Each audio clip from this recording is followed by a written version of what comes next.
ഒന്ന് ശമൂവേലിൻ്റെ പുസ്തകം 9-ാം അധ്യായം. ബെന്യാമീൻ ഗോത്രത്തിൽ കീശ് എന്നു പേരുള്ള ഒരു ധനികനുണ്ടായിരുന്നു. അവൻ ബെന്യാമീനനായ അഫീഹിൻ്റെ മകനായി ബെഖോറത്തിൻ്റെ മകനായി സറോറിൻ്റെ മകനായ അബിയലിൻ്റെ മകനായിരുന്നു. അവന് ശൗൽ എന്ന പേരോടെ യവനനു കോമളത്വമുള്ള ഒരു മകനുണ്ടായിരുന്നു. ഇസ്രായേൽ മക്കളിൽ അവനേക്കാൾ കോമളനായ പുരുഷനില്ലായിരുന്നു. അവൻ എല്ലാവരേക്കാളും തോൾ മുതൽ പൊക്കമേറിയവനായിരുന്നു. ശൗലിൻ്റെ അപ്പനായ കീശിൻ്റെ കഴുതുകൾ കാണാതെ പോയിരുന്നു. കീശ് തൻ്റെ മകനായ ശൗലിനോട്, നീ ഒരു ഭൃത്യനെ കൂട്ടിക്കൊണ്ട് ചെന്ന് കഴുതകളെ അന്വേഷിക്കുക എന്ന് പറഞ്ഞു. അവൻ എഫ്രൈം മലനാട്ടിലും ഗലീശ ദേശത്തും കൂടി സഞ്ചരിച്ചു, അവയെ കണ്ടില്ല. അവർ ശാലീം ദേശത്തുകൂടി സഞ്ചരിച്ചു, അവിടെയും ഇല്ലായിരുന്നു. അവൻ ബെന്യാമീൻ ദേശത്തുകൂടിയും സഞ്ചരിച്ചു, എങ്കിലും കണ്ടുകിട്ടിയില്ല. സൂഫ് ദേശത്തെത്തിയപ്പോൾ ശൗൽ കൂടെയുള്ള ഭൃത്യനോട്, വരിക, നമുക്ക് മടങ്ങിപ്പോകാം, അല്ലെങ്കിൽ അപ്പൻ കഴുതകളെക്കുറിച്ചുള്ള ചിന്ത വിട്ട് നമ്മെക്കുറിച്ച് വിഷാദിക്കുമെന്ന് പറഞ്ഞു. അതിനവൻ, ഈ പട്ടണത്തിലുള്ള ഒരു ദൈവപുരുഷനുണ്ട്, അവൻ മാന്യനാകുന്നു, അവൻ പറയുന്നതെല്ലാം ഒത്തുവരുന്നു, നമുക്ക് അവിടെ പോകാം, നാം പോകുവാനുള്ള വഴി അവൻ പക്ഷെ പറഞ്ഞു തരുമെന്ന് അവനോട് പറഞ്ഞു. ശൗൽ തൻ്റെ ഭൃത്യനോട്, നാം പോകുന്നെങ്കിൽ ആ പുരുഷൻ എന്താകുന്നു കൊണ്ടുപോകേണ്ടത്?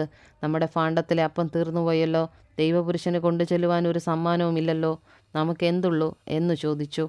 ഭൃത്യൻ ശൗലിനോട്, എൻ്റെ കയ്യിൽ 4 ശെക്കെൽ വെള്ളിയുണ്ട്, ഇത് ഞാൻ ദൈവപുരുഷന് കൊടുക്കാം, അവൻ നമുക്ക് വഴി പറഞ്ഞു തരുമെന്നുത്തരം പറഞ്ഞു. പണ്ട് ഇസ്രായേലിൽ ഒരുത്തൻ ദൈവത്തോട് ചോദിപ്പാൻ പോകുമ്പോൾ, വരുവിൻ, നാം ദർശകൻ്റെ അടുക്കൽ പോക എന്ന് പറയും. ഇപ്പോൾ പ്രവാചകനെന്ന് പറയുന്നവനെ അന്ന് ദർശകനെന്ന് പറഞ്ഞു വന്നു. ശൗൽ ഭൃത്യനോട്, നല്ലത്, വരിക, നമുക്ക് പോകാമെന്ന് പറഞ്ഞു. അങ്ങനെ അവർ ദൈവപുരുഷൻ്റെ താമസിച്ചു വന്ന പട്ടണത്തിലേക്ക് പോയി. അവർ പട്ടണത്തിലേക്കുള്ള കയറ്റം കയറി ചെല്ലുമ്പോൾ വെള്ളം കോരുവാൻ പോകുന്ന ബാല്യക്കാരത്തികളെ കണ്ട് അവരോട്, ദർശകൻ ഇവിടെ ഉണ്ടോ എന്ന് ചോദിച്ചു. അവർ അവരോട്, ഉണ്ട്, അതാ നിങ്ങളുടെ മുമ്പിൽ, വേഗം ചെല്ലുവീൻ. ഇന്ന് പൂജാഗിരിയിൽ ജനത്തിൻ്റെ വക ഒരു യാഗമുള്ളതുകൊണ്ട് അവൻ ഇന്ന് പട്ടണത്തിൽ വന്നിട്ടുണ്ട്.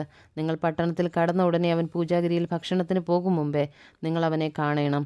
അവൻ യാഗത്തെ അനുഗ്രഹിക്കേണ്ടതാകൊണ്ട് അവൻ ചെല്ലുവോളം ജനം ഭക്ഷിക്കുകയില്ല.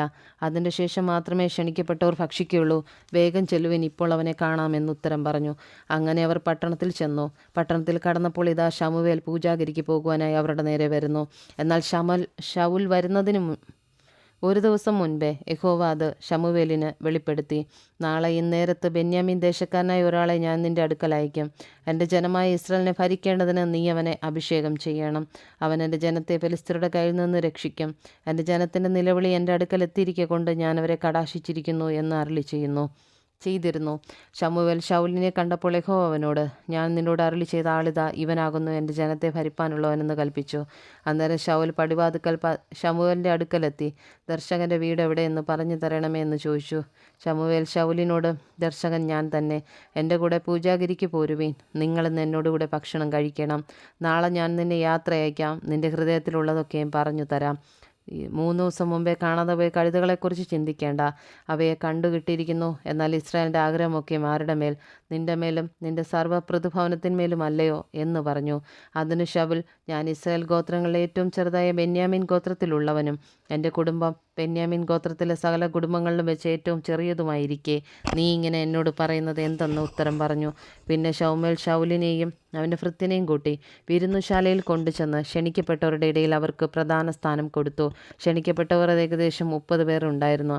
ശമൂവേൽ വെപ്പുകാരനോട്, നിന്റെ പക്കൽ വെച്ചുകൊള്ളുക എന്ന് പറഞ്ഞ് ഞാൻ തന്നിട്ടുള്ള ഓഹരി കൊണ്ടുവരിക എന്ന് പറഞ്ഞു. വെപ്പുകാരൻ കൈക്കുറകും അതിന്മേലുള്ളതും കൊണ്ടുവന്ന് ശൗലിൻ്റെ മുമ്പിൽ വച്ചു. നിനക്കായി സൂക്ഷിച്ചു വെച്ചിരിക്കുന്നത് ഇതാ, തിന്നുകൊള്ളുക. ഞാൻ ഉത്സവത്തിന് ആടുകളെ ക്ഷണിപ്പിച്ചിട്ടുണ്ടെന്നും പറഞ്ഞുകൊണ്ട് ഇത് ഉത്സവത്തിന് വേണ്ടി നിനക്കായി സൂക്ഷിച്ചിരിക്കുന്നെന്ന് ശമൂവേൽ പറഞ്ഞു.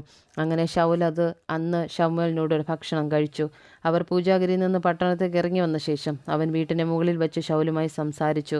അവർ അതികാലത്ത് അരുണോദയത്തിൽ എഴുന്നേറ്റ്, ശമൂവേൽ മുകളിൽ നിന്ന് ശൗലിനെ വിളിച്ചെഴുന്നേൽക്കാൻ, ഞാൻ നിന്നെ യാത്ര അയക്കാമെന്ന് പറഞ്ഞു. ശൗൽ എഴുന്നേറ്റ് അവർ രണ്ടുപേരും, അവനും ശമൂവേലും തന്നെ വെളിയിലേക്ക് പുറപ്പെട്ടു. പട്ടണത്തിൻ്റെ അറ്റത്തെത്തിയപ്പോൾ ശമൂവേൽ ശൗലിനോട്, ഭൃത്യൻ മുമ്പേ കടന്നു പോകാൻ പറക. അവൻ കടന്നുപോയി. ഞാൻ നിന്നോട് ദൈവത്തിൻ്റെ അരുളപ്പാട് അറിയിക്കേണ്ടതിന് നീ അല്പം നിൽക്ക എന്ന് പറഞ്ഞു.